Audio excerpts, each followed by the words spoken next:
Pada hari pertamaku di SMA, aku muncul dengan pakaian cewek gotik yang ekstrim seperti hari-hari lainnya. Aku merasa baik-baik saja, tapi sayangnya guruku tidak menghargai penampilanku. Lalu dia menatapku dengan tatapan jijik dan berkata, "Aneh sekali. Permisi, jadi bagaimana kamu mendefinisikan normal? Kenapa menjadi diri sendiri itu tidak normal? Tapi tidak apa-apa menjalani kehidupan palsu dan membosankan hanya untuk menyesuaikan diri dengan masyarakat yang suka menghakimi ini." Seluruh kelas tersentak dan menatapku. Sedangkan untuk gurunya, aku membuatnya terdiam. Sepertinya tersiar kabar saat istirahat cowok gotik berambut merah ini tersenyum padaku, lalu berkata, "Hei, ini Miranda kan? Mau gabung dengan grupku?" Ya, tidak perlu bertanya dua kali. Orang ini imut. Dan semua orang di grup ini juga gotik. Disinilah tempatku. Mereka berbagi pandangan tentang betapa standar kecantikan yang tidak dapat dicapai oleh media adalah palsu. Dan betapa menyedihkannya semua orang karena berusaha terlihat seperti boneka yang diproduksi secara massal. Aku suka mereka. Sebenarnya aku tidak punya banyak teman. Kalian tahu segera setelah aku menemukan identitas asliku pada usia 13 tahun dan mulai berpakaian seperti ini, teman-teman lamaku meninggalkanku. Orang-orang selalu cepat menilai dan tidak bisa bergaul dengan baik dengan orang-orang yang berbeda. Itu sangat membosankan. Tapi terserah, blender yang hambar itu tidak pernah bisa memahami upayaku untuk menonjol dan jujur pada diri sendiri. Satu-satunya cewek yang bertahan adalah Isabel. Dia sahabatku sejak kami berumur 6 tahun. Dan lipstik hitam serta kalung chokerku tidak membuatnya takut. Orang tuaku hanya mengira aku sedang melalui fase memberontak. Jadi mereka membiarkanku. Hanya kakak perempuanku, Harper, yang merasa terganggu mengenai ini. Oh, tolong.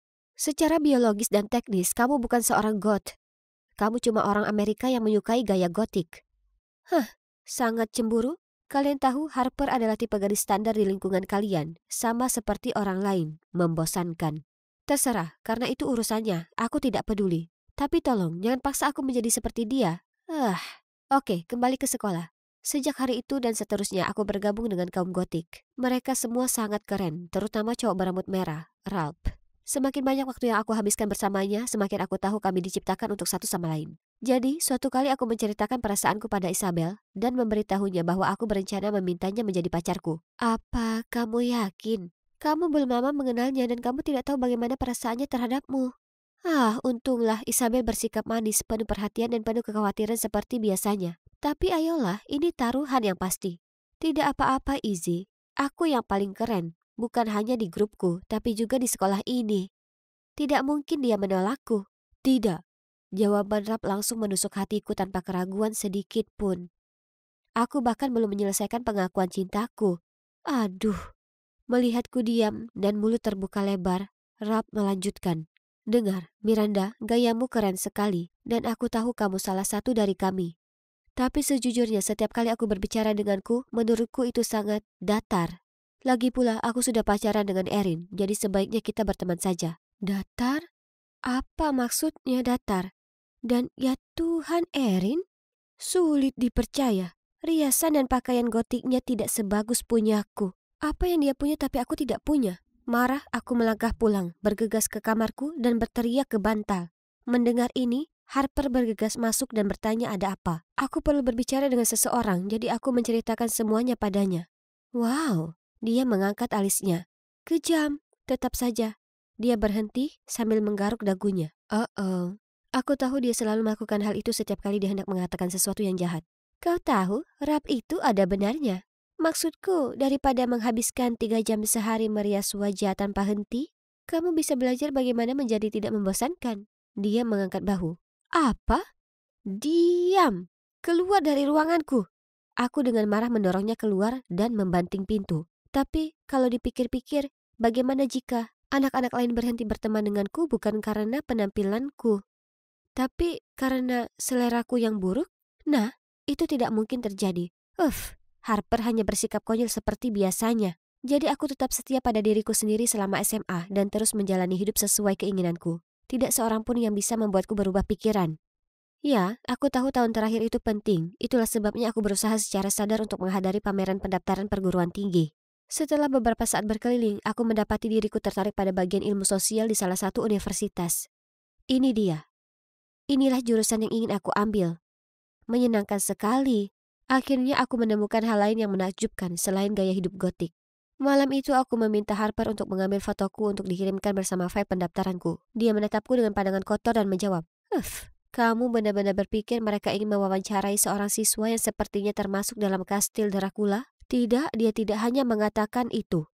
Sungguh tidak sopan. Kenapa kalian begitu peduli dengan penampilan? Kalian memilih seseorang karena isinya, bukan permukaannya. Ya, jika penampilan tidak begitu penting, kenapa kamu tidak berhenti marah-marah, ganti pakaian, dan mengambil foto sederhana saja? Harper meninggikan suaranya.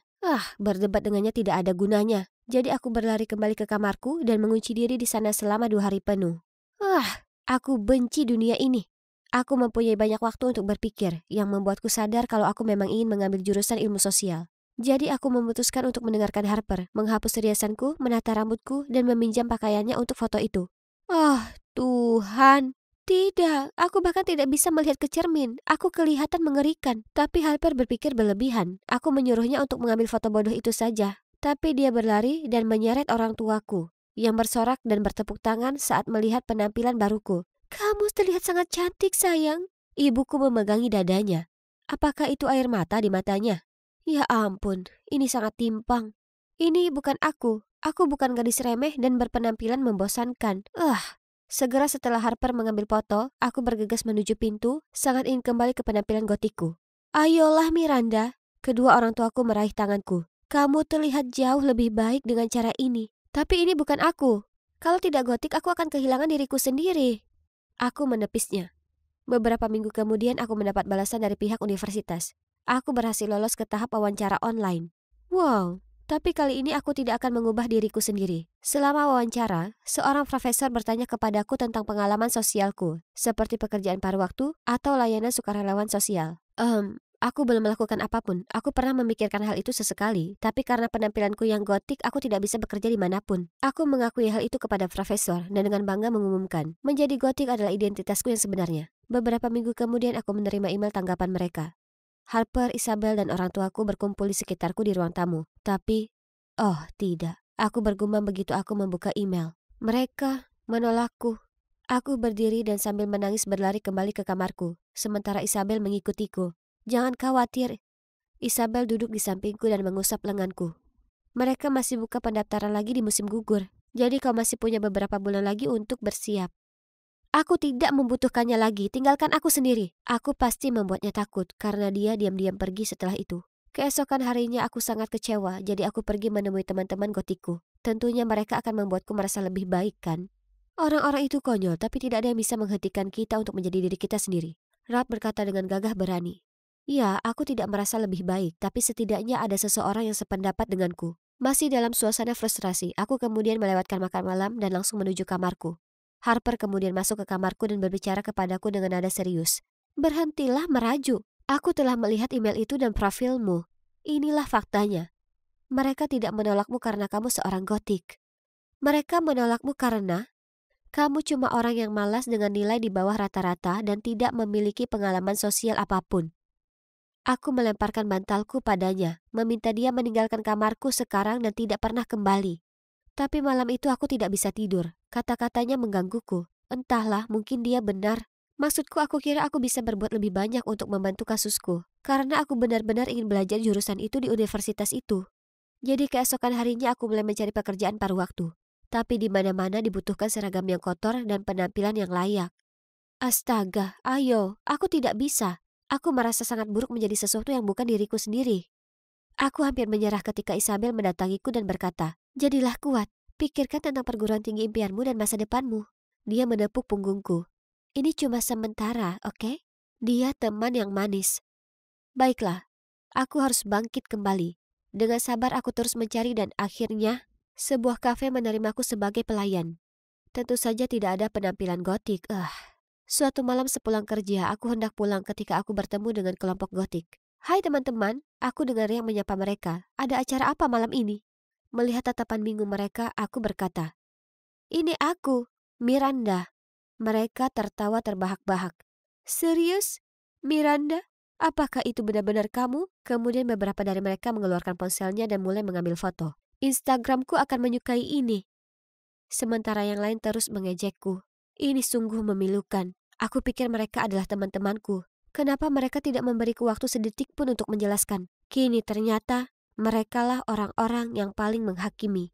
Sungguh sekelompok teman yang beracun. Aku tidak akan membuang waktu untuk berkumpul dengan mereka lagi.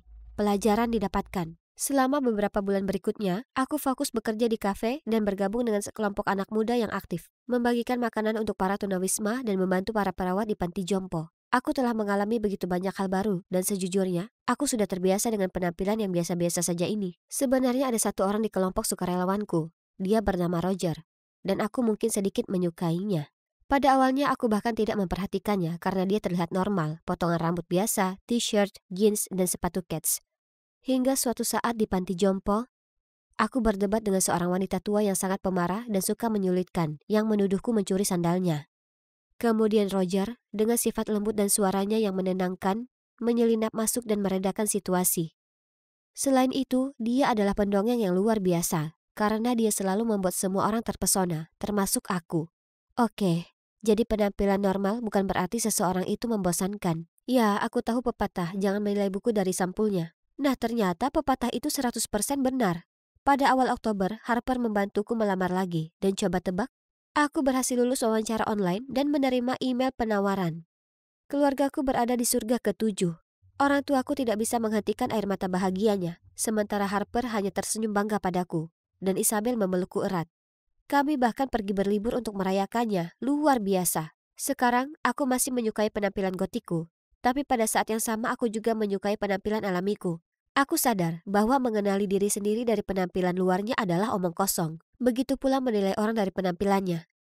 Memiliki kehidupan yang menarik dan menjadi cantik bukan hanya tentang berfokus secara obsesif pada penampilan kalian. Tapi hal itu datang dari dalam. Tunggu, apa itu Roger yang ada di sana? Oh tidak, dia datang ke sini. Dia melambai ke arahku. Mungkin ini kesempatanku. Apa kau dengar semua yang baru saja kukatakan? Oh ya ampun, maaf.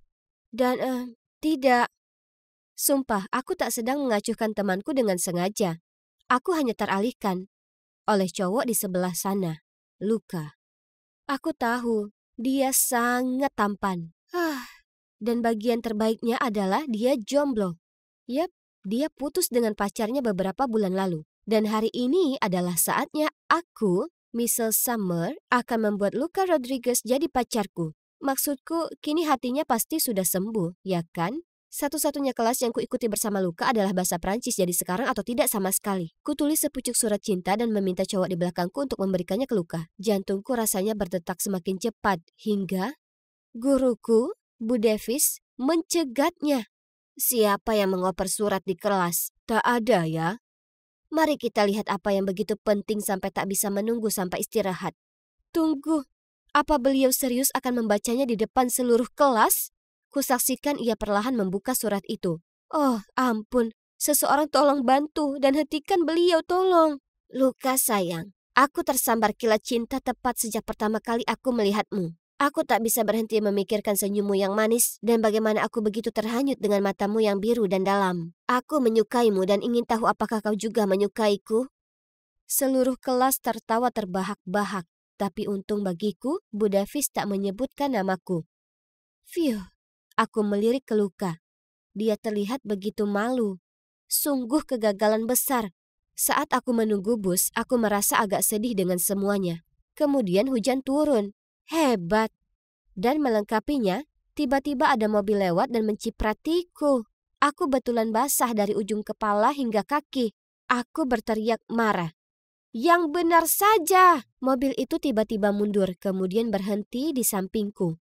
Aku menghela nafas saat jendela mobil itu terbuka. Hah? Luka? Apa?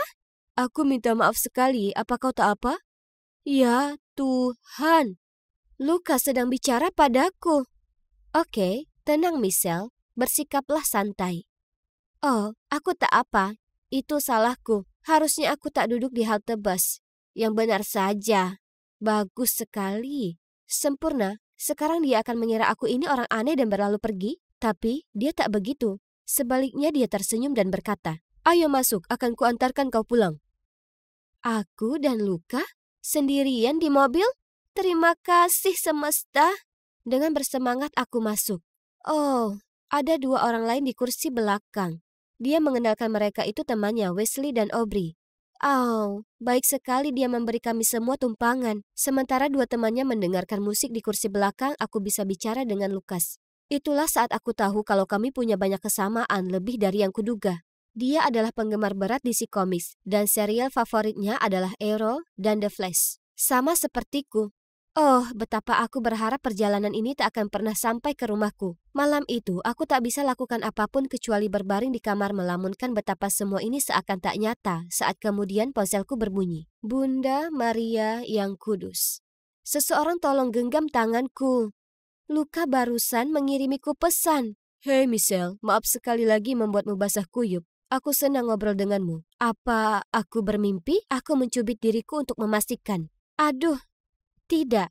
Ini sangat nyata. Kemudian satu hal berlanjut ke yang lainnya. Kami ngobrol hingga larut malam. Dan itu berulang hari demi hari. Dan hari berikutnya juga. Pada dasarnya kami bicara setiap malam. Dan kemudian sesuatu yang menakjubkan terjadi. Dia mengajakku kencan. Ya, kalian mendengarku dengan benar. Kencan. Wih. Dan bagian terbaiknya adalah dia ingin nonton film horor. Semua orang tahu cowok cuma menyarankan ini supaya si cewek akan memeluknya saat dia ketakutan. Oke, Luka, aku suka cara berpikirmu. Dia memilih The Conjuring 3, jadi aku harus maraton nonton bagian 1 dan 2 dalam semalam. Sangat menakutkan, tapi aku rela lakukan apapun untuk Luka. Hari itu pun tiba, dan aku menghabiskan berjam-jam memilih baju yang paling imut. Tapi kemudian aku sampai di bioskop melihat Wesley dan Aubrey juga ada di sana. Melihat wajahku yang kaget, Luka berkata, "Oh, aku juga mengajak Wesley dan Aubrey. Ini akan jadi double date yang menyenangkan." Apa dia baru saja berkata double date? Oh, jadi ini masih termasuk kencan. Sungguh melegakan. Dia tak memberitahuku sebelumnya kalau Wesley dan Aubrey merupakan kekasih. Semua kejutan di film itu memang membuatku terus berpegangan pada lengan Luka. Kalian pikir aku akan senang dengan ini, kan? Tapi tak, aku tak senang. Kenapa? Karena aku bukan satu-satunya cewek yang berpegangan pada lengannya. Aubrey juga. Tidak, aku tak sedang bercanda. Halo, bukankah cowoknya juga duduk di sebelahnya? Syukurlah, film itu akhirnya berakhir. Karena melihat Aubrey bergelayut pada Luka bahkan lebih menyeramkan daripada filmnya. Setelah itu, Luka menyarankan kami pergi beli makanan Meksiko. Dengan senang aku setuju. Hanya saja, Wes dan Aubrey juga ikut. Tentu saja. Kemudian sebelum kami sempat memesan minuman, Wes menerima telepon dari ibunya dan harus pergi. Jadi tersisa kami bertiga di sana makan malam bersama. Suasananya canggung. Karena Aubrey terus saja bercanda sendiri dengan Luka. Sementara aku duduk di sana tak paham dan merasa seperti obat nyamuk. Memang itu menyebalkan, tapi paling tidak aku akan punya waktu sendiri bersamanya di perjalanan pulang untuk menebus semua ini, ya kan? Tapi kemudian Aubrey bergelayut di lengannya dan dengan suara diimut-imutkan bertanya, "Oh, ini sudah sangat larut malam. Luka, kau akan mengantarku pulang, ya kan?" Luka menoleh ke arahku dengan canggung. Tentu aku tak mau menarik perhatian, jadi kukatakan, "Jangan khawatir, aku bisa menelpon temanku. Dia bekerja di dekat sini dan shift kerjanya akan segera selesai." Yap, itu kebohongan besar. Akhirnya, dia tersenyum dan kemudian mereka pergi, meninggalkanku di sana sendiri. Aku memesan Uber dan pulang ke rumah. Malam itu, aku tak bisa tidur. Aku tak bisa berhenti memikirkan ada sesuatu yang mencurigakan tentang hubungan mereka. Tapi kemudian ku terima pesan dari Luka. Aku senang sekali hari ini. Aku ingin tahu apa kamu mau jadi pacarku? X. Apa? Harus kugosok mataku dan membacanya ulang. Ya Tuhan! Benar-benar tertulis pacar di pesan itu. Jadi, itu artinya Luka dan Aubrey hanyalah sekedar teman dekat, itu saja. Aku tersenyum sambil menjawab ya padanya. Jadi, sejak saat itu, kami resmi pacaran. Sungguh menakjubkan. Ya, kecuali satu masalah yang sama. Dia selalu mengajak temannya ikut serta. Setiap hari. Kalian tahu Wesley dan Aubrey sekolah di SMA lain di dekat sini. Saat aku pertama kali bertemu mereka, kukira Luka hanya memberikan mereka tumpangan pulang karena hujan. Tapi ternyata dia mengantar mereka setiap hari. Mereka juga sering nongkrong bareng setelahnya. Jadi itu artinya Luka dan aku tak pernah punya waktu sendiri. Bahkan setengah jam pun tidak. Tapi itu bukan bagian terburuknya. Sejak aku dan Luka resmi pacaran, Aubrey bahkan makin berani dari sebelumnya. Misalnya, suatu kali di taman, Luka sedang makan hotdog dan ada mustard di wajahnya. Aku tertawa kencang sekali dan menyuruhnya untuk tetap diam supaya aku bisa memotret wajahnya yang lucu. Tapi kemudian Aubrey langsung menoleh padanya, mengambil sebuah tisu dan mengelap bersih mustard itu. Dan tak hanya itu saja, dia bahkan minum dari gelasnya, menyuapinya cemilan dan sering memandang terpesona padanya. Kalian pasti bertanya-tanya bagaimana dia bisa terang-terangan menggoda di depan Wes seperti itu? Nah, cewek itu sangat tahu caranya membutakannya. Terkadang dia mencium Wes di pipi atau membelai rambutnya. Jadi siapa yang sebenarnya dia sukai? Wes atau Luka? Kuputuskan untuk melakukan tes untuk cari tahu. Jadi aku merapat ke Luka dan menyandarkan kepalaku di bahunya. Dan seperti yang kuperkirakan, Aubrey melotot padaku dengan mata cemburu. Kemudian, saat dia memilih helai rambutnya dengan jarinya, dia bertanya pada Luka. Luka, Wes sibuk hari Jumat ini dan aku tak bisa melewatkan les menariku. Apa kau bisa mengantarku ke sana dan menunggu sampai kelasnya selesai? Luka terlihat kikuk, tapi tak tahu harus berkata apa lagi. Dia bergumam, "Iya, tentu." Sekarang Aubrey mulai berlebihan. Aku perlu menunjukkan padanya kalau Luka tak tertarik padanya dan kalau dia harus mundur. Aku tahu itu agak terdengar jahat, tapi serius. Aku perlu mengambil sikap, kalau tidak aku bisa kehilangan pacarku. Jadi, pada malam Jumat, setelah Luka mengantar Aubrey ke kelas menarinya, aku menelpon Luka dan mengatakan padanya kalau ban sepedaku kempes. Ya, mungkin saja kulubangi sendiri, tapi trik itu berhasil. Luka langsung menjemputku dan mengantarku pulang. Kemudian aku bertanya padanya untuk tetap tinggal karena ibuku memasak lasanya andalannya. Dia tak bisa berkata tidak pada ibuku, jadi Luka mengirim pesan ke Aubrey menyuruhnya pulang sendiri karena dia sibuk denganku. Berhasil. Hari berikutnya kami berempat nongkrong di kafe. Luka menyadari Aubrey terlihat sedikit lelah, jadi ia bertanya. Hei Aubrey, apa kau tak apa? Oh, bukan masalah besar. Setelah kelas menari aku jalan pulang dan tiba-tiba hujan. Aku tak membawa payung karena kukira kau akan mengantarku pulang, jadi aku basah kuyup. Aku melirik Luka dan bisa lihat dia merasa sangat bersalah. Setelah ngobrol sebentar, aku ke toilet untuk menyegarkan diri. Itulah saat aku menangkap basah Aubrey menepuk-nepuk bedak ke wajahnya supaya ia terlihat lebih pucat. Aku tak percaya ini. Itu enggak banget. Aku perlu melabrak pembohong besar ini. Apa kau benar-benar mengira membuat Luka merasa bersalah akan membuatnya mencintaimu? Aku tak perlu membuatnya melakukan apapun, karena dia sudah mencintaiku. Dengan wajah terkejut, aku berseru. Apa kau bilang? Oh, dia tak memberitahumu? Luka dan aku dulu pacaran, tapi kemudian aku bosan padanya dan putus dengannya. Dia sangat terpukul. Sekarang melihatnya bersamamu, aku sadar aku membuat kesalahan. Dia seharusnya bersamaku. Ya Tuhan, aku tak percaya apa yang baru saja dikatakannya. Bagaimana bisa dia menyembunyikan ini dariku? Aku tak bisa menahan amarahku lagi. Kau ini psycho yang gemar bermain trik kotor kapan saja. Lalu aku bergegas keluar toilet dan menabrak Luka. Apa kau baru saja membentak Aubrey? Jangan jahat begitu. Dia itu sakit karena aku pergi denganmu kemarin. Hebat sekali. Sekarang Luka hanya mendengarku berteriak dan sekarang mengira aku ini yang jahat. Tapi kemudian aku sadar Aubrey benar.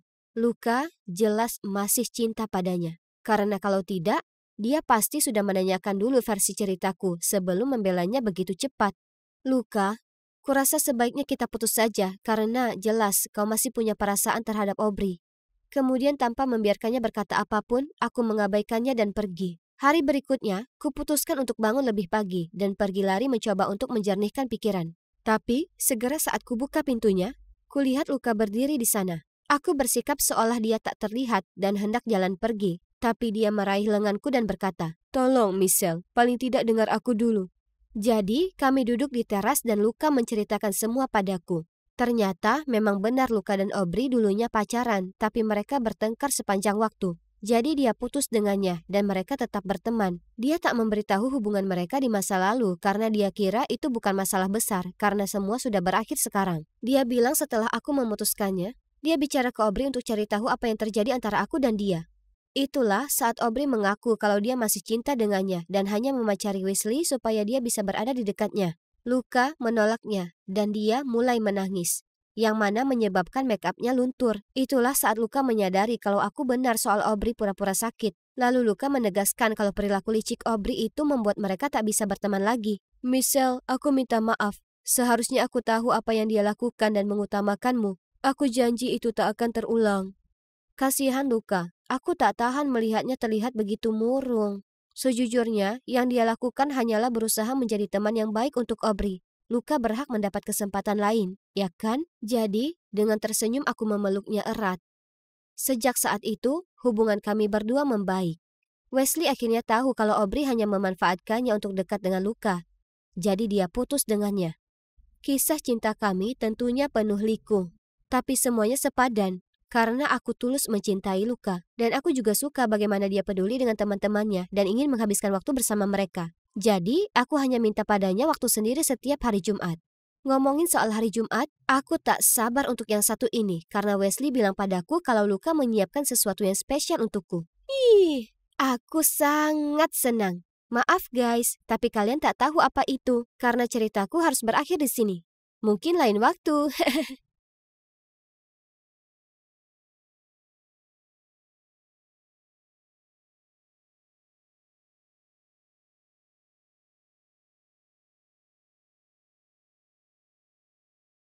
Ponselku berbunyi bip dan ada pesan baru. Emma, ada yang harus kulakukan di dekat sini. Jadi ayo kita ketemuan di sana. Sampai jumpa. Itu dari Tony, teman masa kecilku dari panti asuhan di Missouri. Yap, benar sekali. Aku berakhir di panti asuhan setelah ibuku meninggal dunia saat aku baru berumur 4 tahun. Namun keadaan menjadi lebih buruk lagi bagi Tony dan dia. Mereka ditinggalkan di luar pintu panti asuhan tanpa ada yang mengetahui siapa orang tua mereka.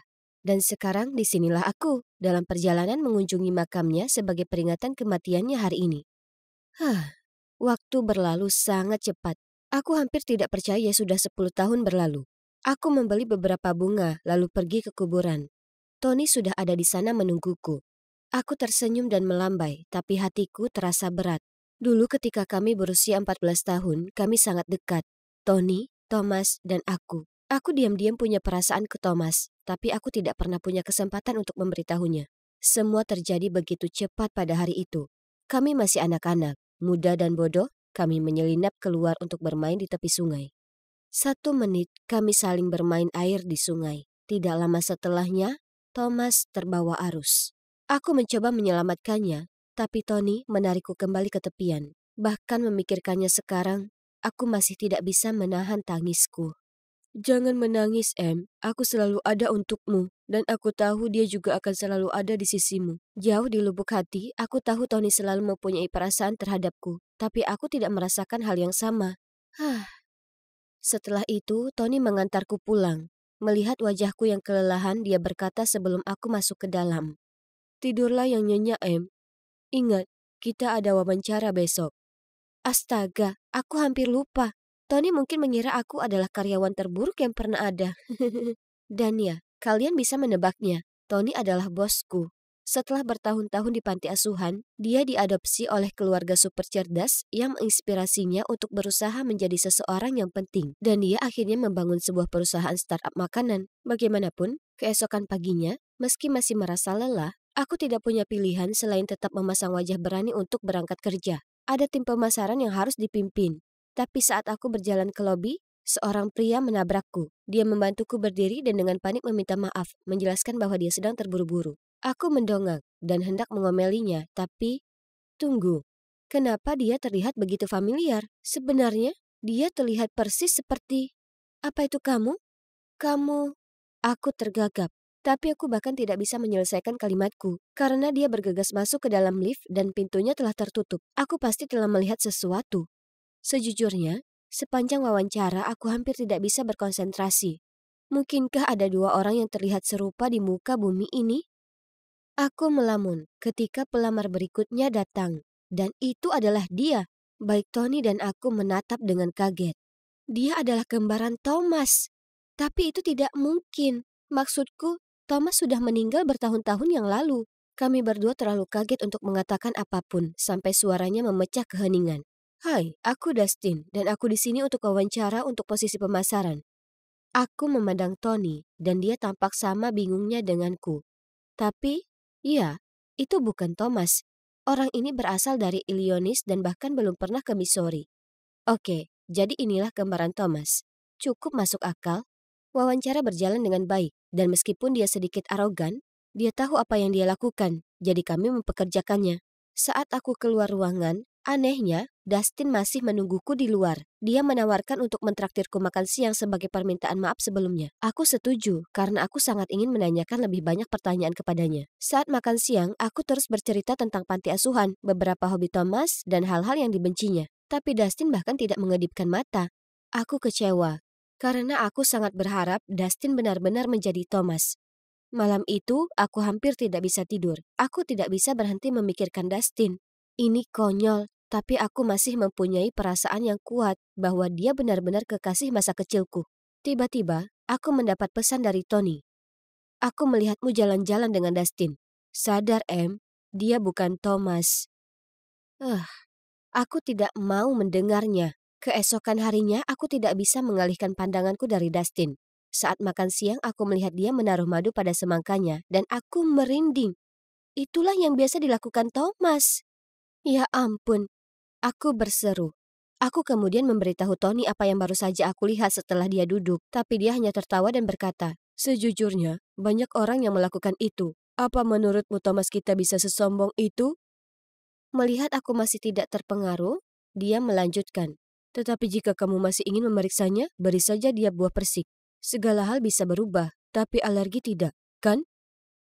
OMG, Tony jenius.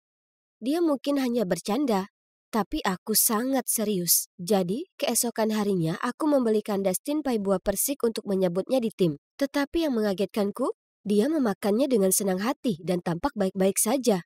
Oke, jelas aku harus melupakan ini.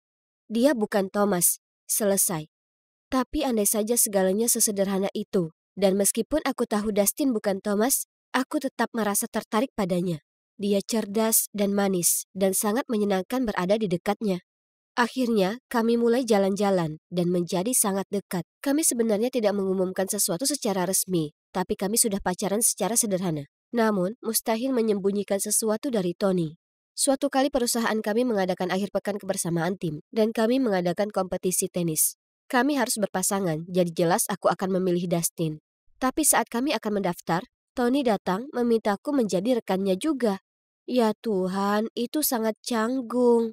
Kemudian Tony berkata dengan nada yang sangat merajuk. "Baiklah, bagaimana kalau kita mengadakan sedikit kompetisi? Pemenangnya akan berpasangan dengan Emma." Maka mereka mengadakan lomba renang. Itu sangat memalukan. Aku tahu Dustin tidak bisa berenang, jadi aku mulai panik, tetapi dia tetap masuk ke dalam kolam. Jelas Tony menang. Tapi siapa peduli? Dia bertingkah seperti anak kecil. Aku bergegas membantu Dustin yang terbatuk-batuk dan tersedak air. Dan pada saat itu, aku menyadari bahwa aku sangat jatuh cinta padanya. Namun sejak itu, ada rumor di perusahaan bahwa Dustin hanya menggodaku untuk dipromosikan. Suatu pagi, kami sedang berjalan melewati lobi bersama-sama ketika dua gadis mulai berbisik-bisik tentang kami. Jadi Dustin meraih tanganku dan langsung menghampiri gadis-gadis berkata, "Aku sayang Emma, apa yang salah dengan itu?" Ayo beritahu aku, lanjutkan." Tepat pada saat itu, Tony muncul dan bertanya apakah dia bisa bicara dengan Dustin di kantornya. Aku sangat gugup. Sekarang semua orang tahu kami dalam cinta segitiga yang aneh, dan aku tidak menyukainya sedikit pun. Kemudian salah satu kolegaku mendengar Tony memberitahu Dustin bahwa jika dia tidak meninggalkanku sendirian, dia akan dipecat. Aku tidak percaya. Aku segera pergi menemui Tony. Bahkan sebelum aku sempat menghadapinya, dia berkata, "Ya, itu benar. Aku minta gadis-gadis itu memulai rumor tersebut, dan aku juga meminta si brengsek itu menyerah padamu. Itu aku. Aku melakukan semuanya. Aku hanya tidak mengerti, Em. Kenapa aku tidak pernah cukup baik untukmu?" "Tony, tunggu. Sudah 10 tahun. Kenapa kamu tidak memberiku kesempatan? Kenapa kamu tidak bisa melepaskan Thomas? Seorang pria yang mirip dengannya sedang naik daun dan kamu benar-benar melupakanku. Dia seorang pecundang dibandingkan Thomas. Jangan berani-berani menyebut dia pecundang." Aku bilang. "Lihat, pada akhirnya, kamu tetap hanya peduli padanya. Bukan aku." Tony berteriak, lalu pergi. Aku benci berada dalam situasi ini. Di satu sisi, aku sangat menyukai Dustin. Tapi Tony bukan hanya penyelamat hidupku, tapi juga sahabatku yang selalu berada di sisiku dalam suka dan duka. Sungguh dilema. Pada akhirnya, aku memutuskan untuk mengambil sedikit jarak dari Dustin, hanya sampai keadaan menjadi tenang. Mungkin dengan begitu rumor tersebut akan berhenti, dan orang-orang akan berhenti bersikap negatif terhadapnya. Namun, hal itu tidak terjadi. Soalnya, produk baru kita yang bahkan belum dirilis, Tiba-tiba muncul di website pesaing langsung kita. Pasti ada yang membocorkan file rahasia itu. Tapi siapa? Investigasi dibuka dan semua komputer kami diperiksa. Kalian mungkin tidak akan mempercayainya. Tetapi tim TI berhasil memulihkan email terhapus yang dikirimkan ke pesaing kami dari kotak keluar Dustin. Dustin membantahnya dan meminta untuk memeriksa CCTV. Begitulah cara kami menangkap Mike, salah satu karyawan senior kami, di depan komputer Dustin yang sedang melakukan sesuatu secara diam-diam. Dan tidak disangka, dia akan menyalahkan Dustin. Setelah kebenaran terungkap, aku menghampiri Dustin. Tapi dia tampak marah saat berkata, "Kamu pikir aku juga pria brengsek kan? Itu sebabnya kamu bersikap dingin padaku." Ku bilang padanya aku tidak pernah percaya dia melakukannya, lalu aku meraih tangannya. "Maafkan aku, hanya saja aku sudah melalui beberapa hal." Lalu kami berpelukan. Astaga, aku sangat merindukannya. Tapi dramanya tidak berakhir di situ. Kebocoran informasi telah menyebabkan kerugian besar bagi perusahaan kami. Kami mengadakan ribuan meeting dan tekanan yang tidak nyata. Merasa sangat kecewa, aku naik ke atap untuk mencari udara segar. Tiba-tiba aku mendengar suara Dustin di suatu tempat. Dia sedang menelpon seseorang untuk membicarakan rencana mencuri produk perusahaan kami. Mustahil! Tanpa berpikir panjang, aku menerjang dan mengambil ponselnya untuk melihat dengan siapa dia berbicara. Mike? OMG! Apa mereka mata-mata perusahaan musuh sejak awal? Aku sangat marah. Tapi sebenarnya lebih kecewa. Jadi aku memintanya untuk mengundurkan diri dan menjauh dari pandanganku. Aku tahu aku seharusnya mengungkapkannya ke seluruh perusahaan daripada membiarkannya pergi begitu saja. Tapi kurasa hatiku tidak sanggup melakukan itu. Aku merasa sangat tidak enak, terutama terhadap Tony, sahabatku yang selalu berada di sisiku saat aku sibuk mengejar si brengsek itu. Aku kehilangan kontak dengan Dustin setelah itu, dan aku hampir tidak punya waktu untuk memikirkannya karena perusahaan kami berada di ambang kebangkrutan. Namun suatu hari aku mendapat telepon darinya, diikuti dengan pesan yang mengatakan, "Tolong jangan abaikan aku, ada hal penting yang ingin kukatakan padamu." Jadi kami bertemu keesokan harinya di kedai kopi, dan begitu aku melihatnya aku berkata, "Dengar Dustin, aku sudah muak dengan semua kebohonganmu. Tolong langsung saja ke intinya." Kemudian dia menjawab, "Emma, kuakui bahwa aku datang bekerja di perusahaanmu hanya untuk mencuri ide-idemu. Tapi melihatmu dan Tony setelah bertahun-tahun dan jatuh cinta lagi padamu, ya, itu bukan bagian dari rencanaku." Aku bingung. "Setelah bertahun-tahun, apa yang kau bicarakan?" Lalu dia menunjukkan padaku pergelangan tangannya dan dia memakai gelang persahabatan. "Ingat ini? Kau berikan padaku pada hari ulang tahunku 10 tahun yang lalu." Ya ampun. Apa yang sedang terjadi? Aku tidak dapat mempercayai mataku. Aku telah memberikan ini kepada Thomas. Tapi kenapa? Tapi buah persiknya? Lanjutku. Dia hanya tertawa dan berkata, "Aku mendengar rencana kalian, jadi aku memastikan untuk meminum obat alergi sebelumnya." Kemudian dia menjelaskan bahwa dia adalah Thomas, dan dia cukup beruntung masih bisa selamat hari itu di sungai. Ada sebuah keluarga yang sedang berada di sungai mencari putra mereka yang tenggelam.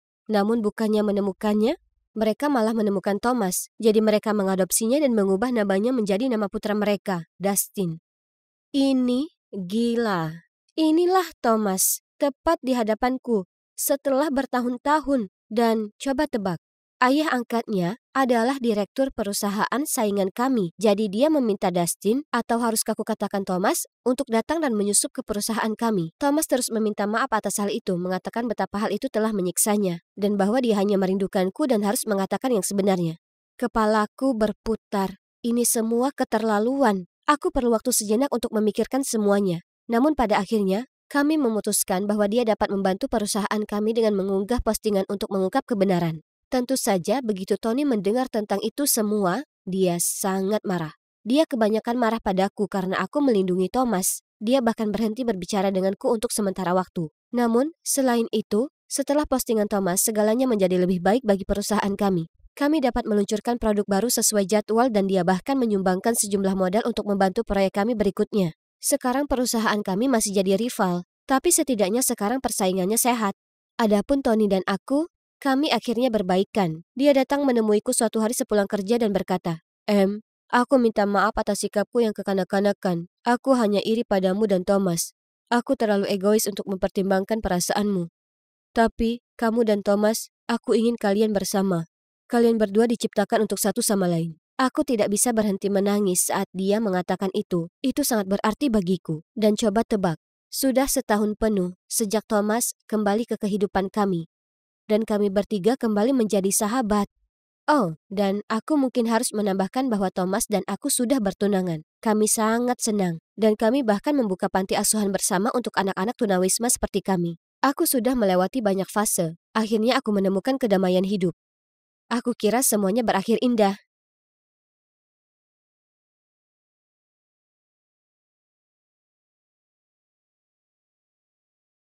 Banyak anak tak suka hari Senin, tapi aku suka. Awal dari pekan yang baru penuh dengan banyak peluang. Dan, oh astaga, siapa dia? Wah, dia cantik.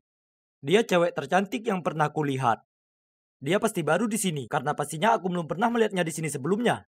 Aku Evan, dan kalian bisa lihat, aku ini cukup pendek dan kurus. Aku mungkin bukanlah olahragawan berotot, tapi aku punya otak encer. Aku yang terbaik di kelas dalam pelajaran matematika, sains, geografi, dan bahasa Spanyol. Aku bangga dengan koleksi pialaku, dan karena itu, banyak anak di sekolah kenal siapa aku. Tapi aku tak begitu suka bicara dengan orang baru. Untuk cowok pintar sepertiku, basa-basi itu menurutku canggung. Kata-kata seolah membeku di kepalaku atau semacamnya. Oh ya, ini alasan utama kenapa aku masih jomblo selama ini. Tak masalah, toh aku harus fokus pada pendidikanku. Tapi aku memang suka cewek. Terutama cewek-cewek mungil yang membutuhkanku untuk melindungi mereka. Jadi cowok pintar sepertiku, tak butuh waktu lama untuk tahu kalau cewek baru itu namanya Kayla. Kayla.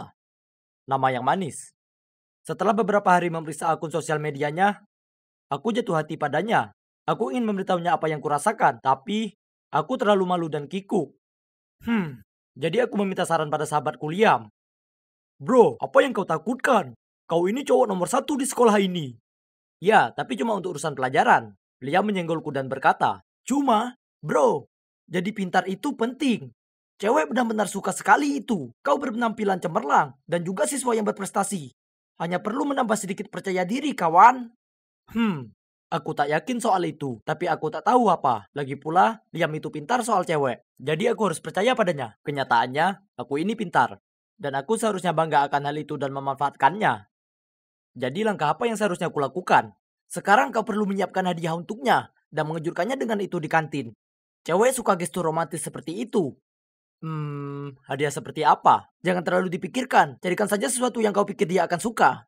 Hari berikutnya saat istirahat, ku bawa sebuah kotak ke kantin.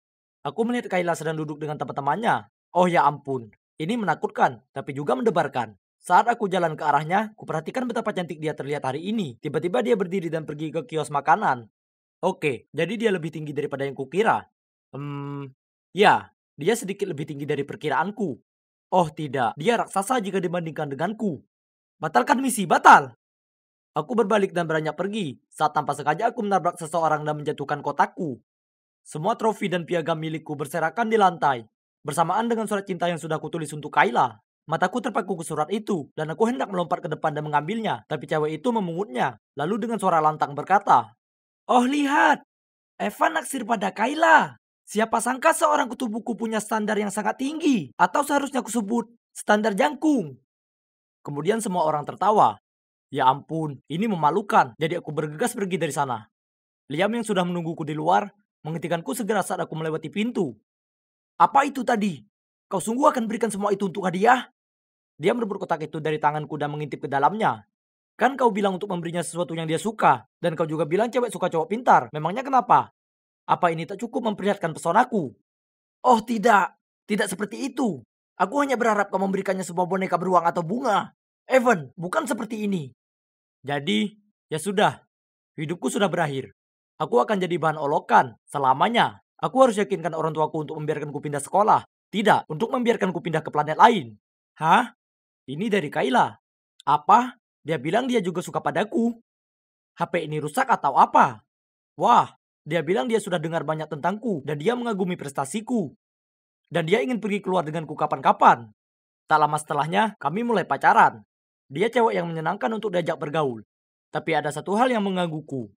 Dia sangat tinggi dan berdiri di sebelahnya terus mengingatkanku betapa aku ini pendek sekali.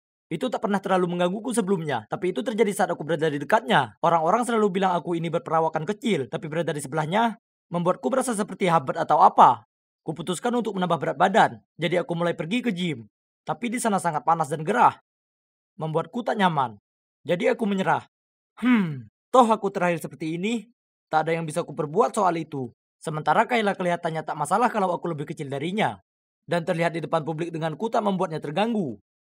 Tapi entah, aku cuma merasa tak nyaman. Jadi setelah kelas, saat dia menungguku di dekat pintu untuk pergi makan siang bersama, aku menggumam beralasan aku perlu ke perpustakaan dan aku akan menemuinya di sana sebentar. Aku tahu itu jahat, tapi aku tak mau nongkrong dengannya di sekolah. Karena aku tak mau anak-anak lain melongo dan mengolok-olok perbedaan tinggi kami. Aku berada di sini sepanjang jam istirahat. Aku tak mau menemui Kayla. Oh tidak, dia di sana rupanya. Kenapa mereka letakkan barang-barang tinggi sekali?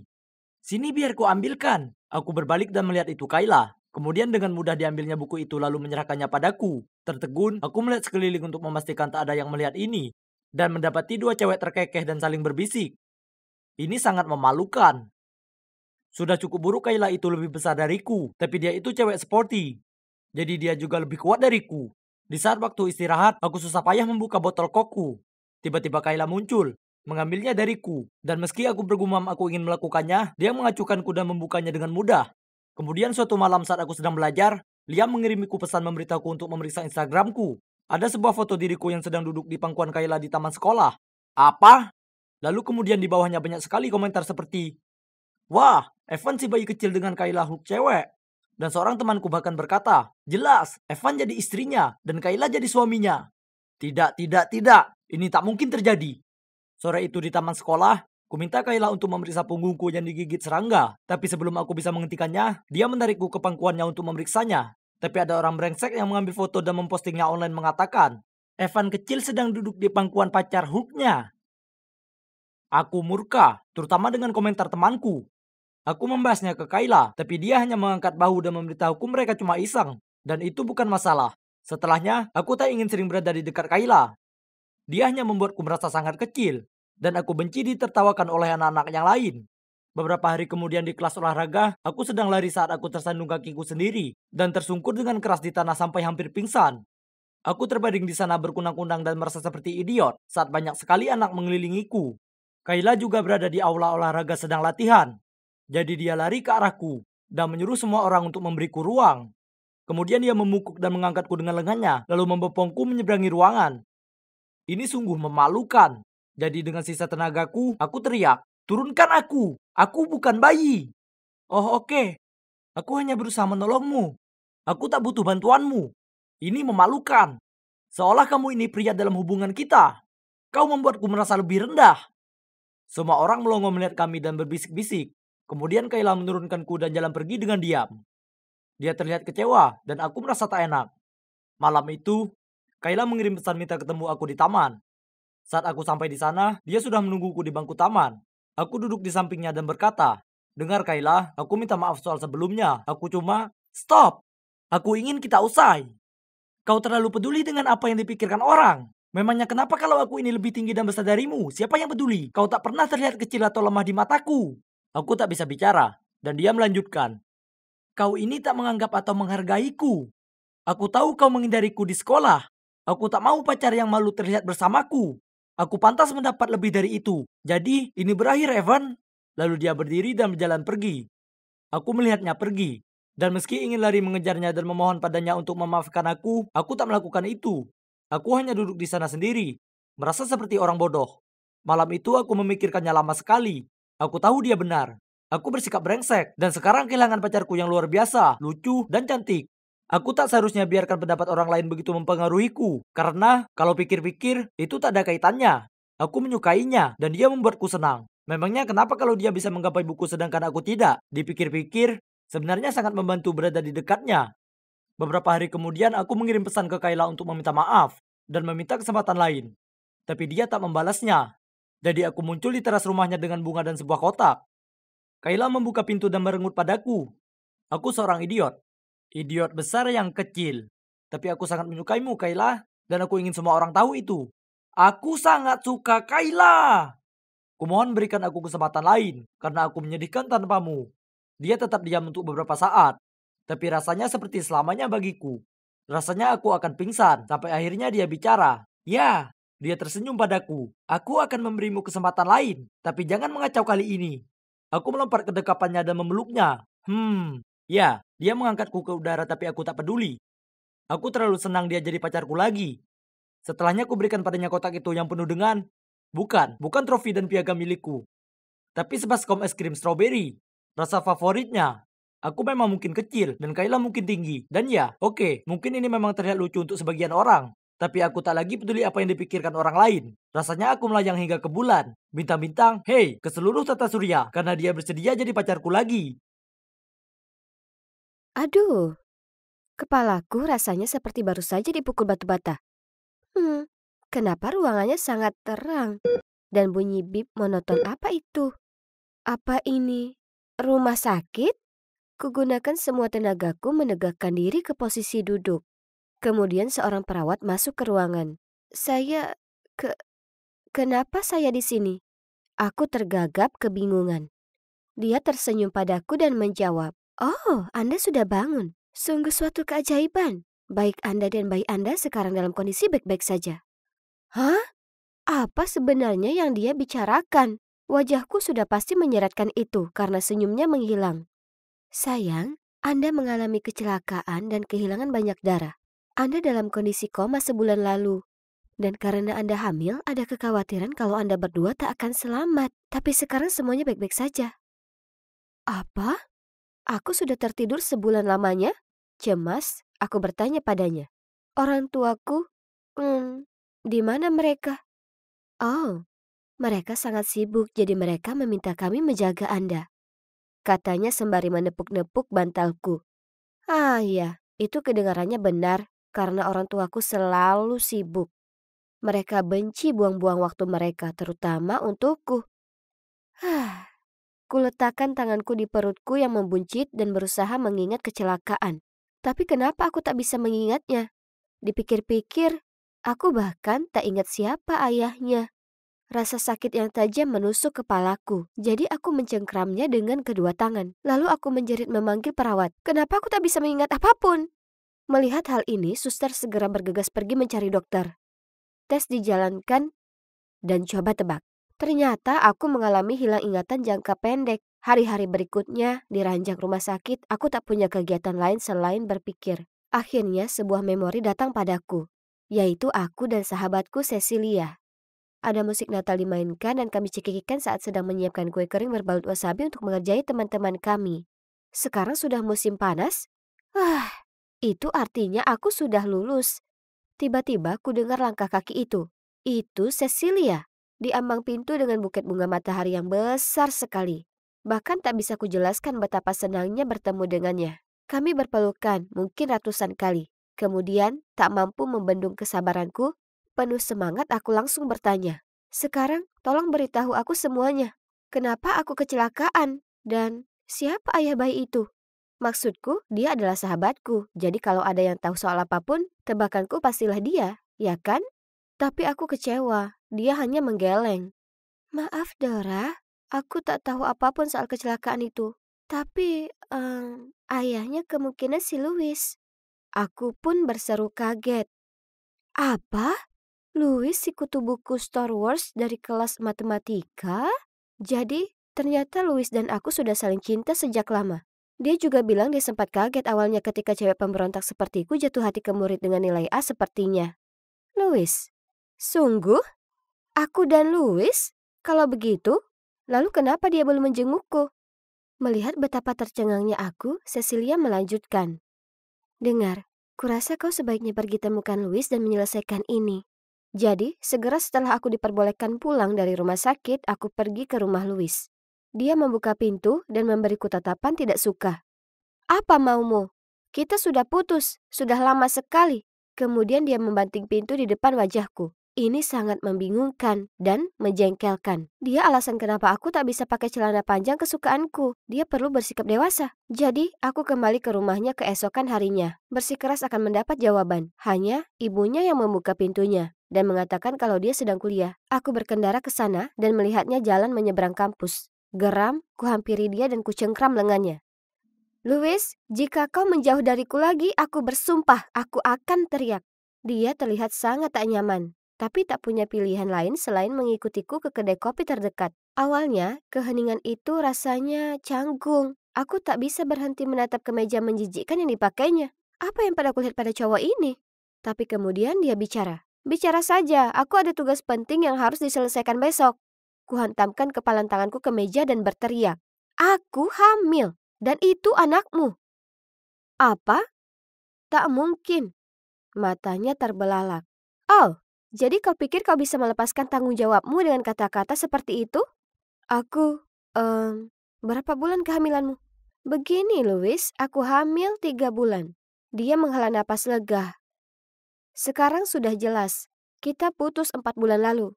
Sudah pasti itu bukan milikku. Pasti milik si Kai. Kai? Siapa Kai? Aku benar-benar bingung. Apa dia mengarang cowok ini hanya untuk bisa lolos? Inilah tipikalmu. Dia geram padaku.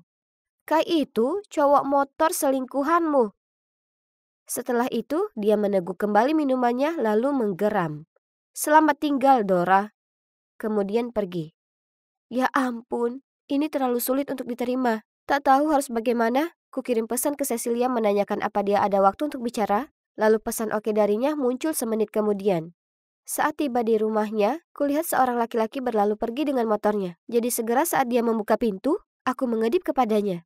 Siapa cowok tadi? Jangan bilang kalau itu cowok barumu. Cecilia hanya menatapku malu-malu. Gak, cuma seorang kenalan. Lalu dengan cepat dia menarikku masuk. Jadi, apa yang terjadi dengan Louis? Aku ingin tahu semuanya. Kujatuhkan diriku di sofa, menghela napas dan ceritakan padanya semua tentang pertemuan yang tak terlalu menyenangkan dengan mantanku itu. Wah, dia memang brengsek.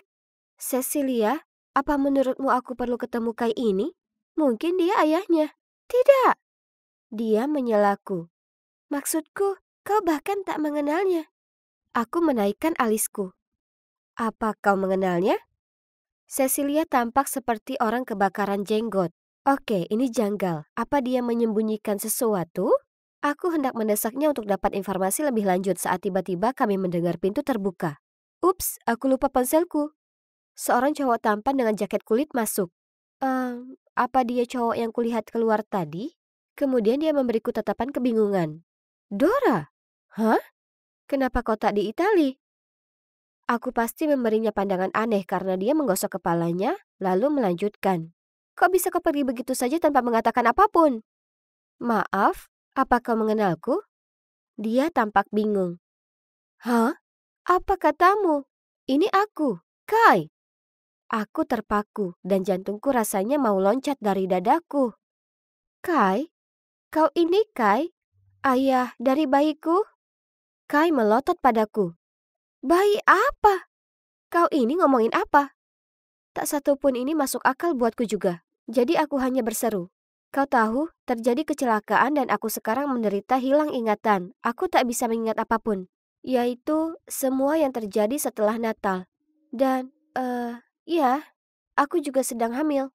Segera setelah aku selesai bicara, Kai berpaling melihat Cecilia, yang sangat gugup menggigiti kukunya. Cecilia, kenapa kau bilang padaku kalau Dora belajar di Itali? Dia memohon. Kai, tolong. Aku hanya tak ingin kau terjebak dalam kekacauannya. Kau pantas mendapat lebih dari ini, daripada dia. Apa? Jadi Cecilia sudah bohong padaku selama ini? Sementara dia sebenarnya tahu siapa ayah bayiku? Ya ampun, teman macam apa yang melakukan itu? Aku hendak berteriak padanya, kemudian Kai berkata, bagaimanapun Dora, aku minta maaf tapi bayi itu tak mungkin milikku. Karena kita hanya berciuman dan tak lebih. Ruangan itu rasanya mulai berputar. Aku bergegas keluar. Aku perlu waktu sendiri untuk mencerna ini. Jujur, aku merasa seolah seluruh dunia menentangku. Ingatanku tak bisa diandalkan. Orang tuaku tak peduli. Sahabatku mengkhianatiku. Dan sekarang aku tak tahu siapa ayah bayiku. Betapa tragisnya aku. Aku sampai di rumah dengan suasana hati sangat buruk. Tapi orang tuaku tetap saja terlalu sibuk dengan laptop mereka untuk tahu itu. Dengan nada dingin, ibu cuma berkata, sudah kau temukan siapa ayahnya? Dengan diam aku menggelengkan kepala. Ayah mendengus. Ya Tuhan, kepalamu ini gunanya cuma untuk gantungan topi atau apa? Kau sendiri yang menyebabkan masalah ini, jadi selesaikan sendiri. Kenapa mereka bicara seolah mereka peduli untuk membantuku? Tolonglah, aku selalu memecahkan semuanya sendiri. Frustrasi, aku langsung bergegas ke kamarku. Aku sedang duduk di dekat pintu, menatap kosong keluar saat ponselku berbunyi. Itu Cecilia. Hanya memikirkannya saja membuatku marah sekali. Sampai kulempar ponselnya ke lantai bahkan tanpa memeriksa pesannya. Lalu muncul bunyi lagi, jadi aku membungkuk untuk mengambil ponsel saat tiba-tiba kulihat sesuatu mencuat dari bawah kasurku. Itu pemantik api dengan nama Stanley terukir di atasnya. Tunggu dulu. Stanley? Itu mengingatkanku akan sesuatu. Aku ingat sekarang. Louis putus denganku 4 bulan lalu. Tapi bukan karena Kai. Tidak. Itu karena dia akan pergi ke kampus bergengsi dan dia pikir perilaku bebasku ini akan membatasi penampilannya. Menyambut kehidupan jombloku yang baru, aku berkendara ke Pulau Key West dan berpesta selama beberapa hari. Dan itulah saat aku bertemu Stanley di sebuah bar. Jadi dia ayahnya. Tapi sekarang apa?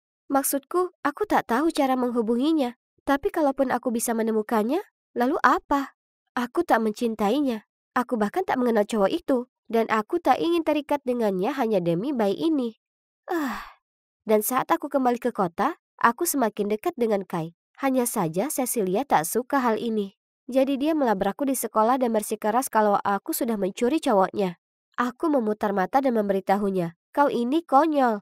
Kai bahkan tak menyukaimu, dia menyukaiku. Hal berikutnya yang kuingat adalah tangan kuat mendorong punggungku. Lalu kemudian aku terpeleset dan jatuh dari tangga. Dan sisanya kalian tahu sendiri. Cecilia itu monster tak berhati. Amarahnya yang penuh kecemburuan bisa saja membunuhku dan bayiku. Aku menepuk perutku. Syukurlah kami berdua baik-baik saja. Aku hanya perlu cari tahu apa yang harus kulakukan sekarang. Jadi, setelah memikirkannya berhari-hari, kuputuskan apa yang akan kulakukan. Aku akan jadi ibu tunggal. Hei, aku tahu aku bisa melakukannya. Tak mungkin aku akan jadi orang tua seburuk orang tuaku. Itulah kenapa aku sekarang di sini mencari buku-buku parenting. Kenapa mereka taruh buku-buku ini tinggi sekali? Sangat tidak pengertian. Tepat saat itu juga seseorang datang menyelamatkanku, mengulurkan tangan dan mengambil buku yang kuinginkan, lalu memberikannya padaku. Aku hendak berterima kasih pada pahlawan baik hati ini saat... Tunggu dulu. Kai! Kuletakkan buku itu dan segera keluar dari sana tanpa berkata sepatah kata pun. Dia berteriak memanggilku tapi aku tak menoleh ke belakang. Aku hanya tak ingin terseret ke dalam drama antara Kai dan Cecilia. Menjalani 1 kali koma saja sudah cukup. Besoknya aku sedang melihat-lihat situs nama bayi. Saat ibu berteriak memberitahuku ada seseorang di pintu menungguku. Aku turun ke bawah melihat Kai. Berdiri di sana dengan tas-tas berat di kedua tangannya. Dia menatap malu-malu dan berkata, "Ini untukmu." Dan bayi itu. Ini membuatku merasa tak nyaman. Maksudku, aku kasihan padanya. Melihat reaksiku, dia melanjutkan. Seharusnya aku katakan padamu bagaimana perasaanku sejak awal, maka segalanya akan berbeda. Aku menyukaimu. Maksudku, sungguhan. Aku mencintaimu, Dora, dan aku ingin membesarkan bayi ini denganmu. Aku tak percaya Kai masih mencintaiku, bahkan saat aku mengandung bayi orang lain. Dia berniat menerima bayi ini sepenuh hatinya. Kalau begitu, kurasa sebaiknya kau masuk. Aku tersenyum padanya sambil menahan pintu terbuka. Oke, jadi terkadang hidup membawa kejutan-kejutan gila untukmu. Tapi pastinya itu membuat segala sesuatu jauh lebih menarik. Aku yakin tak akan mengejutkan bagi kalian mengetahui kalau aku tak lagi bicara dengan Cecilia atau Louis. Para pecundang itu tak pantas denganku. Sedangkan Kai, kami berdua kini tinggal bersama. Dan kami tak sabar menunggu bayi ini lahir. Tapi, maaf sekali Kai, karena tak mungkin kami menamainya Kai Junior.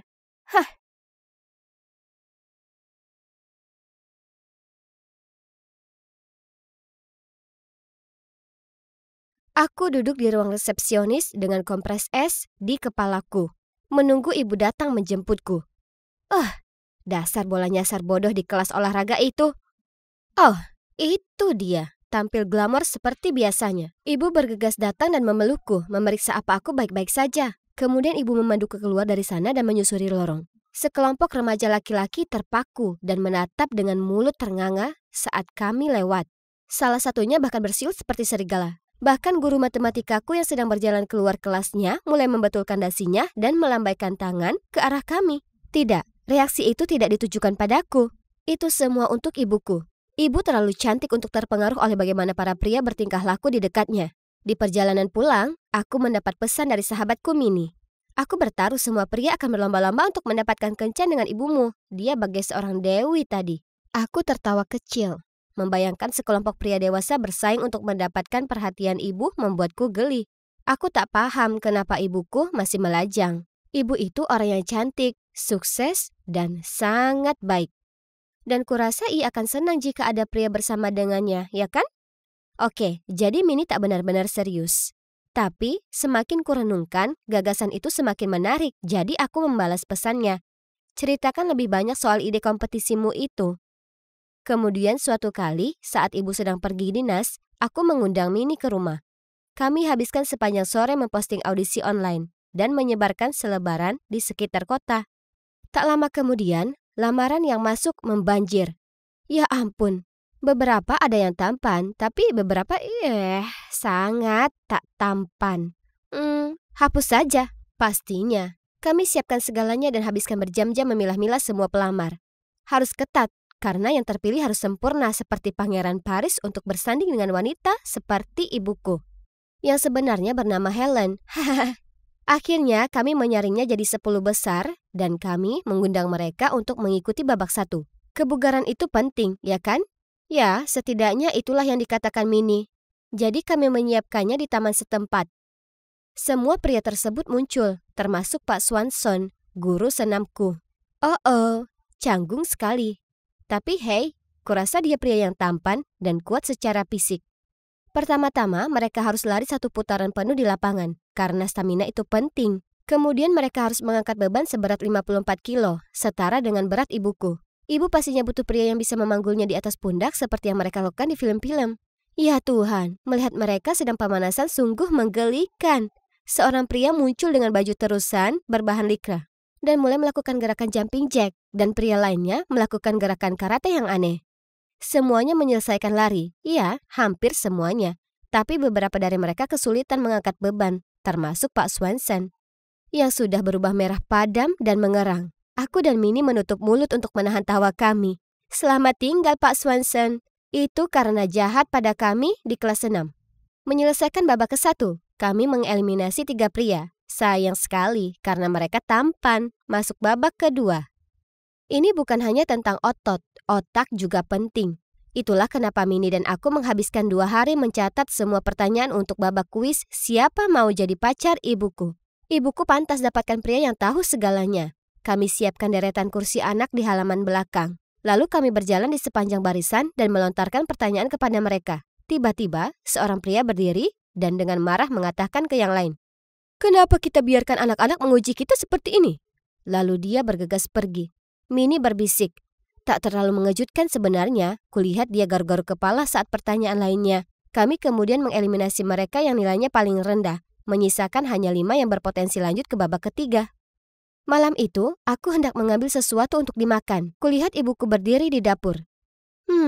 Ia kembali lebih cepat daripada yang kukira. Ia menatap tumpukan profil yang ada di atas meja dengan stempel diterima dan ditolak di atasnya. Bingung, ia bertanya padaku, "Zara, apa artinya ini?" "Bu, kami rasa ibu sudah lama sekali menyendiri. Jadi aku dan Mini mengadakan kompetisi untuk menemukan pria untukmu."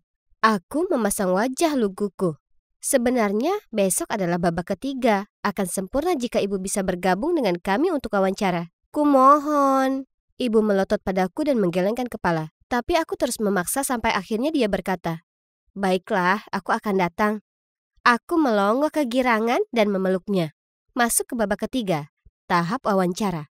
Aku dan Mini memberi pertanyaan sementara ibu, Ratu Helen, menyaksikan dari singgasananya. Yang pertama, Tyler, melambai pada ibu dan berkata, "Helen, apa kau mengenaliku?" Ibu hanya tersenyum ramah. Ternyata, Tyler sudah naksir berat dengan ibuku sejak mereka berdua masih SMA. Kemudian saat Mini memintanya menunjukkan bakatnya, dia abaikan Mini dan berkata kepada ibu, "Oh Helen, aku tak pernah berhenti mencintaimu. Kau ingat dulu waktu kita..." Aku berteriak, menyelanya. Tak cukup mengesankan. Selanjutnya, yang kedua masuk, Simon. Oh, ia mengenakan setelan jas dan terlihat seperti pria terhormat. Mungkin kau tak mengenaliku. Simon angkat bicara. Senyum ibu menghilang. Aku Simon, kepala bagian teknik di perusahaan kita. Simon pasti sudah lama sekali naksir pada ibu. Tapi ibu bahkan tidak tahu kalau dia ada. Penampilan bakatnya adalah memperbaiki 2 komputer rusak di rumahku. Berguna sih, tapi jujur saja itu tak cukup menarik. Ditambah, dia yang merupakan kolega ibu membuat canggung. Duh. Begitu yang ketiga, yaitu James masuk, ibu langsung bangkit terkejut. Helen, aku sangat merindukanmu. Dengan tulus dia berkata. Ibu langsung memberi isyarat padaku untuk mengeliminasinya. Kemudian bangkit dan masuk ke dalam. Ternyata James adalah mantan pacarnya di zaman kuliah. Oke, menyeramkan. Oh ya sudah, tersisa 2 pria. Yang berikutnya sangat memesona. Dia kelihatan seperti anggota boy band. Aku dan Minnie menepuk tangan bersemangat. Hai, aku Daniel. Senang bertemu kalian. Senyum Daniel benar-benar membuatku dan Minnie meleleh. Aku tak tahu apa kalian tahu, tapi aku tinggal di jalan ini. Yang benar. Bagaimana bisa aku tak tahu ada tetangga tampan seperti ini? Dia kemudian mengeluarkan gitarnya dan memainkan sebuah lagu. Ya Tuhan, pria ini layak mendapat nilai sempurna. Tapi dia baru berumur 21 tahun. Jauh lebih muda dari ibu. Andy adalah yang terakhir dari semuanya. Sangat tampan dan manis. Sedangkan bakatnya, dia membuat cupcake untuk kami. Kue-kue imut ini dibuat khusus untuk kalian para gadis cantik. Dia tersenyum. Oho, betapa mempesonanya. Akhirnya, aku dan Minnie duduk bersama dan mendiskusikan opsi kami. Nah, hasilnya cukup jelas. Dengan bersemangat kuumumkan. Kami sudah membuat keputusan. Ayah baruku, Pangeran Paris yang terpilih untuk ibuku Helen, sang juara, adalah Andy. Dia tampak sangat senang dan tersenyum pada ibuku. Ibu tetap menjaga senyumnya yang sopan dan tetap diam saja. Hore, ini bagus sekali. Akhirnya aku punya ayah. Terlebih lagi yang ini bisa membuat makanan yang luar biasa. Aku tak sabar menunggu kencan pertama mereka. Au, sekarang biar ku beritahu kalian, kencannya berjalan dengan luar biasa. Andy mengajak ibu dan aku ke sebuah restoran mewah di kota. Dia menarik kursi untuk kami, memesan makanan yang dia rasa kami akan suka. Lalu dia mulai membagikan cerita-cerita yang keren sekali. Dia sungguh pria yang baik. Jika aku punya pacar, aku mau yang seperti dia.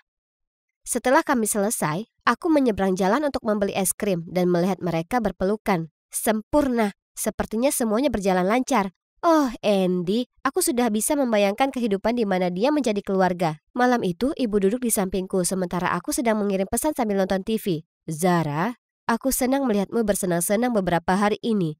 Aku bergumam. Masih mengirim pesan. Tapi pernahkah terlintas di pikiranmu bahwa yang kau lakukan ini untukmu dan bukan untukku? Maaf? Aku berusaha keras untuk membuatnya bahagia dan ibu bisa bilang begitu padaku? Aku melepas pandangan dari ponsel dan menatapnya. Sayang, kau hanya memilih pria yang kau paling sukai. Itu pilihanmu, bukan pilihanku. Aku menghargai apa yang kau lakukan, tapi hubungan tidaklah semudah itu. Dengan penuh air mata, ku ambil ponselku dan mengguncangnya.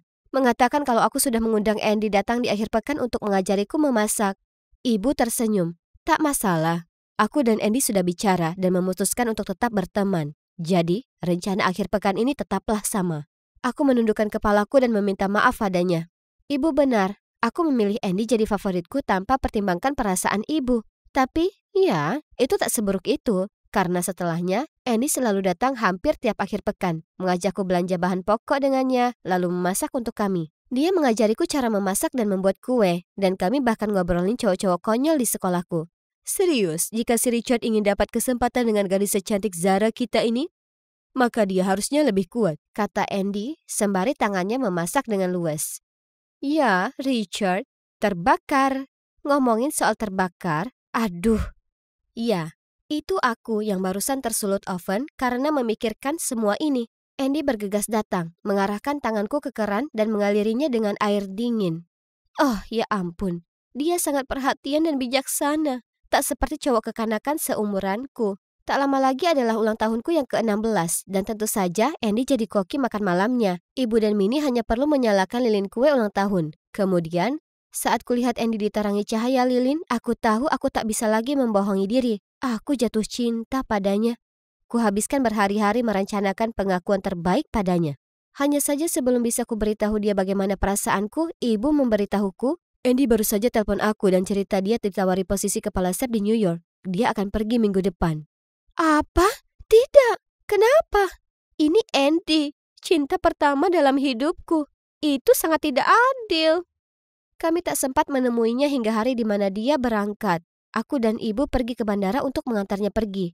Aku tak sanggup menatapnya, jadi pandanganku terpaku ke lantai, sementara dia asik ngobrol dengan ibuku. Zara, gunakan apa yang sudah kuajarkan padamu untuk merawat ibumu dengan baik, oke? Andy mengedip dan menepuk kepalaku. Aku tak bisa menahan diriku lebih lama lagi. Tangisku pecah. Kupeluk dirinya dan menangis terisak. Andy, aku mencintaimu. Tolong, jangan pergi. Jangan tinggalkan aku. Aku tak bisa hidup tanpamu. Beberapa saat, semua orang di bandara, termasuk ibuku, tercengang. Semua mata memandangku. Andy langsung mendorongku menjauh, berdehem dan mengatakan, Zara, kau ini gadis yang cantik dan juga manis. Kau akan temukan pacar yang sesuai. Kemudian dia menoleh ke ibuku. Doa yang terbaik untuk kalian. Selamat tinggal Helen, selamat tinggal Zara. Dan aku melihatnya berjalan pergi dengan air mata membasahi wajahku.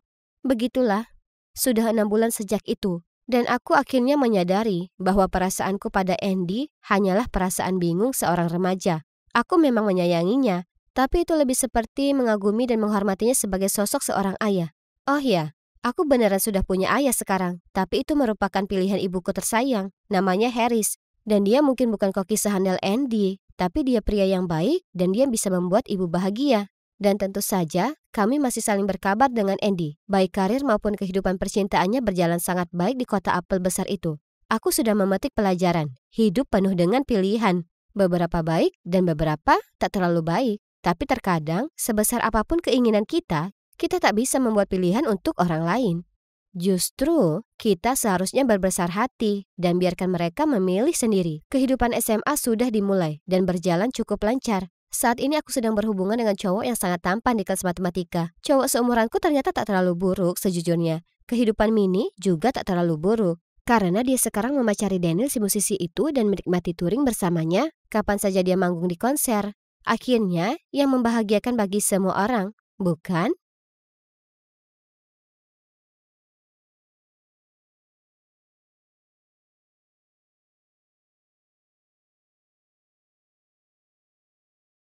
Jadi, apa ada yang tahu jawaban untuk hal ini? Tanya guru. Seluruh kelas terdiam sambil menunduk ke bangku mereka dan menggaruk-garuk kepala. Tiba-tiba ada yang mengangkat tangan. Ya, itu aku. Hanya aku. Nyatanya, fisika adalah pelajaran yang aku kuasai. Jadi pertanyaan di papan tulis itu tidak membuatku bingung, jadi kuberikan jawaban yang mendalam. Bu guru tampak terkejut, kemudian dia tersenyum padaku dan berkata, sepertinya punya Einstein yang sedang tumbuh di tengah-tengah kita. Semua pujian ini sedikit membuatku malu. Selain itu, kusadari kalau semua gadis di kelas menatapku kagum. Sementara, kudengar ada anak laki-laki berbisik, dari mana asalnya robot ini? Tanpa sadar, aku melirik ke arah Vivian. Dia duduk di sudut ruang kelas, dan dia juga melongo melihatku. Bertatap pandangan, dia langsung cemberut dan membuang muka. Selama sisa hari itu, aku terus membuat guru dan teman sekelasku terkesan. Di kelas sastra Inggris, aku mengutip bait dari Twelfth Night, dan saat matematika, aku menulis rumus pi di papan tulis. Hei, menjadi pintar punya daya tarik tersendiri, dan juga senang rasanya mendapat pengakuan atas kecerdasanku. Aku sudah direkrut ke dalam klub fisika dan klub cerdas cermat. Hei, ternyata sekolah baru ini tak seburuk itu. Aku Istan, dan jika kalian belum lihat bagian pertama dari ceritaku, kusarankan kalian lihat dan simak dulu. Jadi, aku berada di sekolah ini hanya karena kakakku Grish akan menikahi pria kaya yang lebih tua bernama Owen. Kemudian ada Vivian, anak perempuan Owen. Aku belum begitu mengenalnya, tapi dia tampaknya merepotkan. Setelah hari-hari pertama berlalu, sekolahku terbilang sukses. Jadi aku tersenyum lebar sambil berjalan menuju ke halte bus. Tiba-tiba seorang gadis mengejarku dan menepukku di pundak. Hei, aku Laila. Kita di kelas yang sama. Hai Laila, aku Istan. Aku tersenyum padanya. Kau ini pintar sekali. Ya, semua pelajaran. Dia tertawa. Jadi, aku juga suka fisika. Kurasa kita sebaiknya belajar bersama kapan-kapan. Dia menggigit bibirnya sambil memilih rambutnya dengan jari. Ya, tentu. Tiba-tiba ada yang menyenggol dan mengalihkan perhatianku. Vivian. Dia melenggang melewati kami, lalu menoleh ke arahku dan cemberut. Melihat ini, Laila memutar matanya dan bergumam. Gadis itu sungguh menyebalkan. Kusarankan kau hindari orang seperti dia. Aku mengangguk mendengar kata-kata Laila, tetapi tetap menatap Vivian. Dan di saat itu, bruk. Vivian dengan kepalanya yang mendongak dan cara berjalannya yang arogan itu langsung menabrak seorang kutu buku yang sedang berjalan sambil melihat ponselnya. Aku meringis saat melihatnya jatuh menindihnya. Dan ponsel anak itu terlempar jauh dan hancur saat menghantam ke tanah. Dia memerah dan bergegas bangkit, dengan panik mengeluarkan uang dari dompetnya dan menjejalkannya ke tangan anak itu, lalu terburu pergi. Hah, dasar gadis yang mengesalkan. Laila geram. Dipikirnya uang ayahnya menyelesaikan semuanya, betapa kurang ajarnya. Menghela napas, aku hanya bisa mengangkat bahu mendengar kata-katanya. Lalu cepat-cepat membuat alasan kalau harus mengejar bus. Malam itu aku sedang menonton Mythbuster di TV di ruang keluarga, saat tiba-tiba aku dengar Grace lari keluar kamar mandi sambil berteriak. Kulitnya dipenuhi bercak-bercak merah, dan dia berteriak kalau ada bulu-bulu anjing di handuknya. Di saat itu, Vivian melewati kami. Dia melihat Grace ke atas dan ke bawah, lalu menjeringai dan berkata, "Ya ampun, model kita terlihat seperti lobster hari ini." Grace sangat marah, sampai entah bagaimana, dia jadi semakin memerah. "Vivian, beraninya. Kau tunggu saja." Setelah itu, Grace menyerbu masuk ke kantor dan menyeret Owen ke ruang keluarga. Ya ampun, kali ini benar-benar serius. "Owen, lihat aku. Aku buruk sekali, dan ini semua karena anak pendengki itu." Dia menunjuk ke arah Vivian yang masih menyeringai. "Tipuannya ini tak bisa diterima." Dia mengguncang lengan Owen dengan kuat, lalu menghentakkan kakinya ke lantai. Owen mengurutkan kening ke Vivian, tapi Vivian tak menunjukkan rasa bersalah. Sebaliknya, dia hanya mengangkat bahu dan berkata, "Aku tak tahu apa yang dibicarakannya." Suasana di rumah sangat menegangkan, sampai aku tak bisa napas. Melihat ini, Grace melanjutkan, "Sayang, ini sudah waktunya kita mengirimnya ke asrama. Para guru di sana akan lebih berpengalaman untuk menanganinya dan membantunya berubah." Owen mendengarkan dengan penuh perhatian, lalu mengangguk. Senyuman licik di wajah Vivian berubah. Lalu dia melotot ke Grace, kemudian menghadap Owen dan berkata dengan kasar, "Ayah, kenapa ayah selalu mendengarkannya? Dia itu hanya orang asing. Aku ini anakmu." "Oke, pelan-pelan saja. Aku akan lihat apa yang terbaik untukmu." Kemudian dia menoleh ke Grace dan berkata dengan lembut, "Ayo sayang, kita ambil obat untukmu." Kemudian dia menuntun Grace ke kamar tidur mereka. Kukira ancaman sekolah di asrama akan mengubah Vivian, tapi tidak. Sepertinya itu justru makin membuatnya tertantang. Suatu hari saat makan malam, telepon Owen berbunyi. Dia keluar ruangan untuk menerimanya, dan saat kembali, wajahnya mengernyit kesal. Lalu kepalan tangannya mengebrak meja. "Vivian, kau buat masalah lagi ya? Berani-beraninya kamu membobol masuk dan mencuri dari lab kimia. Aku benar-benar tak tahu harus bilang apa." Dia tak merespon. Masih fokus pada piringnya yang membuat Owen makin parah. Dia berteriak, "Gurumu bilang jika kau membuat masalah kecil lagi, mereka akan mengeluarkanmu. Apa itu maumu?" "Ya Tuhan, dikeluarkan dari sekolah. Itu akan membuat malu keluarga kita," Grace menambahkan. Vivian melotot ke Grace, tapi dia masih meneruskan. "Bukankah sudah kukatakan padamu untuk mengirimnya ke sekolah asrama, tapi kau menolak." Kemudian tiba-tiba, matanya berbinar seolah baru saja mendapati ide gila. Lalu dia berpaling menatapku dengan senyuman yang membuatku merinding. "Ah, aku tahu. Easton itu murid berprestasi, dan dia ada di sebagian besar kelas Vivian, ya kan? Jadi dia bisa mengawasinya. Mungkin akan ada hasil yang baik." "Apa? Tak mau." Vivian dan aku berteriak bersamaan. Sementara aku diam-diam mengutuk ide gila Grace. Owen tampak cukup senang dengan hal itu. "Ya, itu kedengarannya bagus." "Tak mungkin. Memangnya siapa dia mau mengawasiku?" "Baiklah, jika kau tak suka itu, maka kusarankan kau pergi ke kamarmu dan mulai berkemas untuk sekolah di asrama." Vivian tak berkata apa lagi, hanya merajuk dan bergegas kembali ke kamarnya. Owen menggelengkan kepalanya dengan lelah, lalu memberitahuku untuk ngobrol sebentar dengannya di ruang kerjanya. "Easton, tolong bantu aku mengawasi Vivian. Jujur aku tak ingin mengirimnya pergi ke asrama, tapi aku juga tak bisa duduk diam saja dan menunggunya dikeluarkan dari sekolah. Ini membuatku dilema di sini. Aku tak ingin terlibat dengan gadis keras kepala ini, tapi aku juga tak bisa menolak Owen." Melihatku ragu, dia melanjutkan, "Tolonglah, dia itu anak baik. Dia hanya mengalami masa-masa sulit, dan dia sangat marah dengan semuanya. Dia sangat marah padaku." Dan ya, kalian bisa tebak, aku menyerah dan setuju untuk membantunya. Dia kemudian segera mendaftarkan serangkaian tugas. Jangan sampai Vivian mendapatkan nilai kurang dari C. Jangan biarkan dia nongkrong dengan teman-temannya yang nakal, termasuk Carter.